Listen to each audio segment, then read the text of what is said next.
রাতের অন্ধকারে চোরাই গরু পাচারের পথে পুলিশের হাতে গ্রেপ্তার দুই যুবক, সেই সঙ্গে আটক দুটি গাড়ি, উদ্ধার 8টি গরু।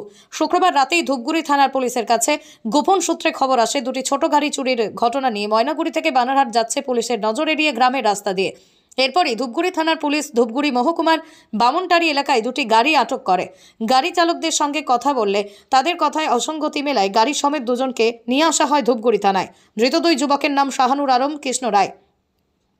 পুলিশ সূত্রে খবর, ওই দুই যুবককে গ্রেপ্তার করা হয়েছে। পাশাপাশি ওই গাড়ি থেকে উদ্ধার হয়েছে 8টি চোরাই গরু।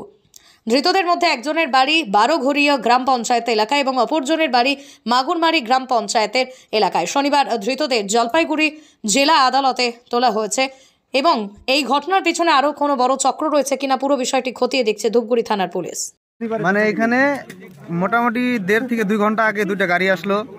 আমাদের এখানকার লোক মানে গরু চোরের গাড়ি বলে এখানে ধরা হইলো। ধরার পরে মানে এখান থেকে গরুর মালিক, ড্রাইভার যারা ছিল তখনই পালানো হয়েছে, এখান থেকে পালিয়ে চলে গেছে। তারপরে গরুর মালিক আসছে, ও এসে ও নিখোঁজ, ওরও কোনো খোঁজ খবর নাই। তারপরে পুলিশ প্রশাসনকে ফোন করা হয়েছে, ওরা এসে নিয়ে ওরাই দেখতেছে এখন ব্যাপারটা। তার মধ্যে একটা গাড়ি বলতেছে যে থানায় গেছে, মানে ওরা থানায় পাঠাই দিল এখান থেকে। আদৌ কি যাবে কি না যাবে তাও কোনো খোঁজ খবর নাই। তার গাড়ি ছিল 2টা গাড়ি ছিল, আর তোমার ম্যাজিক ছিল। গরু ছিল 8টা কি 9টার মতো ছিল গরু।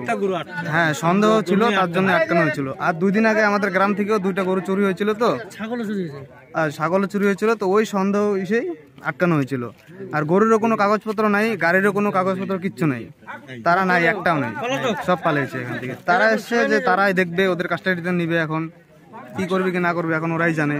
গ্রামের লোকজন বলতেছে যে গরুগুলো ছাড়িয়ে দেওয়া হবে, আর গাড়ি যারা আছে এখানে পড়ে থাকবে বা থানায় দেওয়া হবে গাড়ি। না, নেই এখনো। একটা তো নিয়ে গেছে, আরেকটা এখানেই আছে। একটা ড্রাইভার ছিল, মানে ওদের কোন ড্রাইভার নিয়ে আসলো, ওরা একটা গাড়ি চলে গেল, আরেকটা গাড়ি এখানে আছে এখনো। মানে বামুনটারি হয়ে এদিকে যাচ্ছিল, তোমার গোয়ারকাটার দিকে, নাথুয়ার দিকে যাচ্ছিল। কেউ কেউ বলতেছে ড্রাইভার মানে যে নাথুয়া দিয়ে কেনা হয়েছে, কেউ বলতেছে তোমার বানারহাট দিয়ে কেনা হয়েছে, কেউ বলতেছে ওদিকে জটেশ্বর দিয়ে কেনা হয়েছে। এখনো কেউ ঠিক বলতেছে না। এই জায়গাটার নাম বামুনটারি, শুভঙ্কর সরকার।